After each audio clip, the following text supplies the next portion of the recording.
আজকে ছোট্ট একটি দুরুদের আমল বলে দেব। এই আমলটি যদি আপনি করেন তাহলে আল্লাহ রাব্বুল আলামিন দুনিয়াতে আপনাকে জান্নাত স্বচক্ষে দেখাইয়ে তারপরে আপনার মৃত্যুবরণ করাবেন।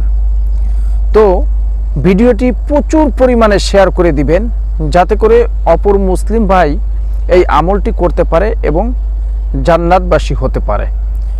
রাসূল করিম সাল্লাল্লাহু আলাইহি ওয়াসাল্লাম বলেন, কোনো ব্যক্তি যদি আমার উপর দিনে 1000 বার দুরূদ পাঠ করে তাহলে দুনিয়াতে তাকে জান্নাত স্বচক্ষে দেখায় তারপরে তার মৃত্যুবরণ হবে।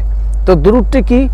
রাসূলের উপরে যে কোনো দুরূদ আপনি পড়তে পারেন, ছোট থেকে ছোট দুরূদ হলেও কোনো সমস্যা নেই। ইনশাআল্লাহ দৈনিক 1000 বার পাঠ করবেন। যদি সাল্লাল্লাহু আলাইহি ওয়াসাল্লাম পাঠ করতে পারেন তাহলেও হবে। এ দুরূদ পাঠ করবেন ইনশাআল্লাহ। 1000 বার পাঠ করলে আল্লাহ রাব্বুল আলামিন দুনিয়াতে